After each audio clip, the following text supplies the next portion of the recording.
I don't think there's a sound that will ever haunt me more than the quiet way my son whispered, "Mommy, why doesn't Grandpa like me?" He was sitting on the back porch, knees pulled up to his chest, wearing the little red jacket he loved, the one with the tear on the sleeve I hadn't gotten around to stitching. His face was pale, his lip was trembling, and he hadn't touched his plate. Not that there was much on it. I stared at him, then at the tray. One piece of stale bread, a cold hard-boiled egg, no water. We were staying with my parents for 2 weeks, just 2. My lease had ended early, the new place wasn't ready, and I had no other options. I told myself it would be okay. It was temporary. Tolerable. But I forgot that tolerable for me meant barely surviving for my son. Please subscribe to our channel and tell us in comments from where are you watching this video? My parents weren't monsters, they were worse. They were subtle, controlled. They weaponized politeness. They never screamed, but they always made sure you knew your place. I grew up hearing things like, "You'll never be enough, but at least be useful." Children should be grateful, not comfortable. "Don't be dramatic, we're just toughening you up." So, when I got pregnant young and chose to raise my son without involving his father, they never said anything out loud, but every gesture, every comment, every sigh, it all screamed the same thing. You failed again. It started on day 1. We walked into their house, bags in hand, and my mom was already wiping the counters with tight, angry circles. She looked at my son like he was a puddle she had to step around. My dad barely nodded, then said, "Your room's upstairs, don't expect much." I thought maybe they just needed time. They didn't. The next morning, I came downstairs to find they had made breakfast for themselves, scrambled eggs, toast, orange juice, and left nothing for us. When I asked, my mom shrugged. "We figured you'd take care of yourselves." My son Jamie was 5. He didn't understand why there wasn't a plate for him. I gave him the apple from my purse. Later that afternoon, I found my dad standing by the fridge, arms crossed, as Jamie tried to open it. "Where do you think you're going?" my dad said. Jamie froze. "I was just gonna get yogurt." "You think food grows here for free?" he snapped. "He's just hungry," I said, stepping in. My dad looked at me and said, "Then teach him how hunger works. If he wants to eat, let him find a dumpster." I blinked. "What?" He repeated it. "Go find a dumpster." And then my mom laughed. It wasn't a big booming laugh, just a cold, quiet chuckle like she was watching a sitcom. Jamie didn't cry. He just stepped back, sat on the floor, and folded his hands in his lap. I didn't react right away. I don't know why. Maybe because I was in shock. Maybe because I'd spent my whole life convincing myself that things weren't that bad, that it was just their way. But when Jamie asked me that night, "Why doesn't Grandpa like me?" everything inside me snapped. I didn't scream. I didn't storm out. I waited, planned, and decided exactly what I was going to throw out first. The next morning, I got up before anyone else, made Jamie toast, packed our bags, dressed him quietly, gave him his favorite cereal bar, even though it was my last one. Then I walked through every single room of that house. And I threw things out, not in a rage, not in destruction, but methodically. The fruit they wouldn't share, gone. The old blankets they once refused to let Jamie touch on the couch because he might ruin them, donated. All the files I'd organized for them 2 nights ago, shredded. The photos of me on the hallway wall from when I was a kid, the ones where I was smiling but had bruises on my arms they thought no one could see, ripped up. I didn't touch their valuables, I didn't touch their furniture. But everything I had ever given to that house, love, labor, silence, I removed. And then I took Jamie's hand and walked out the door. I didn't say goodbye. I didn't even close the door behind me.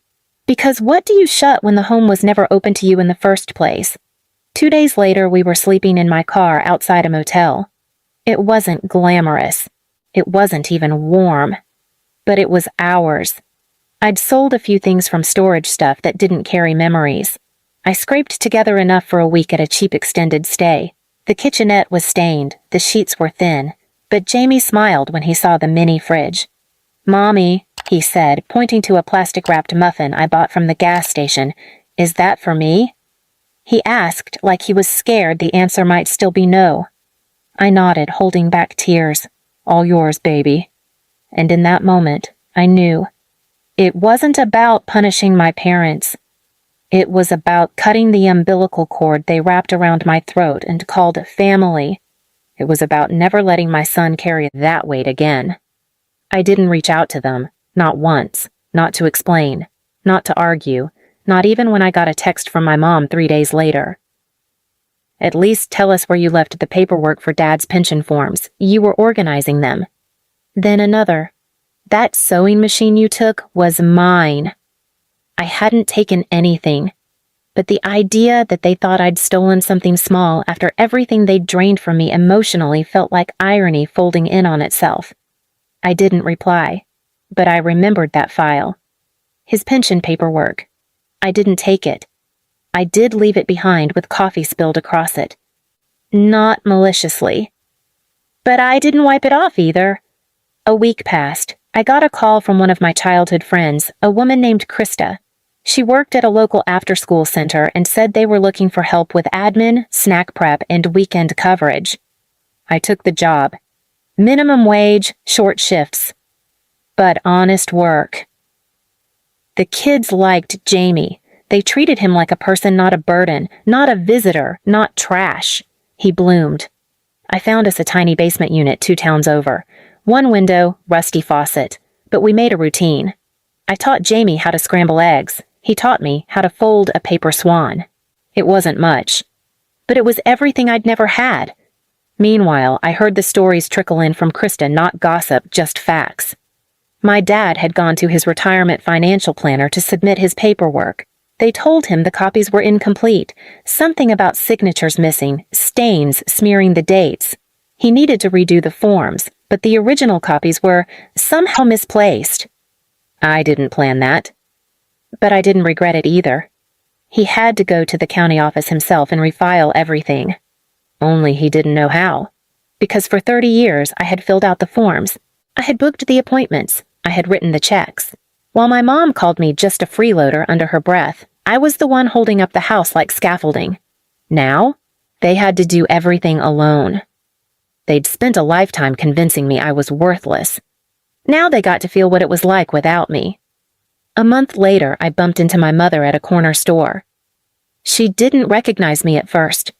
My hair was tied back. I wore a borrowed coat. I carried a bag of discount groceries. But Jamie was beside me, tall, proud, and healthy. When she saw him, her face twitched.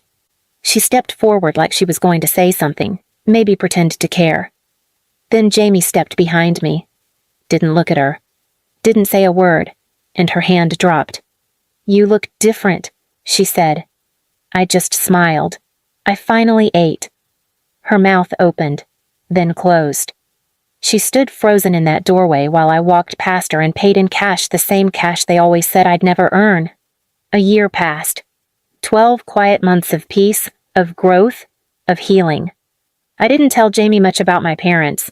He didn't ask, and I didn't volunteer. He was busy learning the alphabet, catching grasshoppers in the community park, and calling me Chef Mommy every time I made instant pancakes. We didn't have much.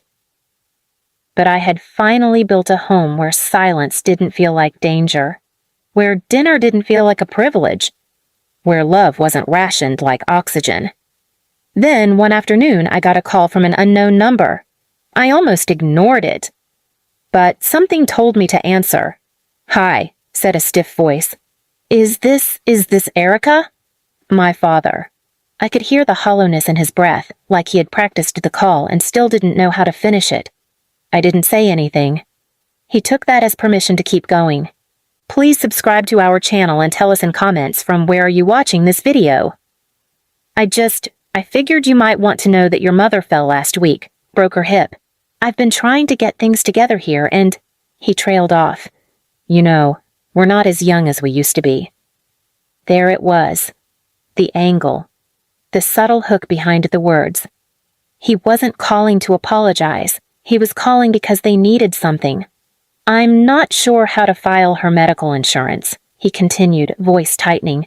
You always handled that. I thought maybe if you had a few minutes, you could come by and help. I hung up.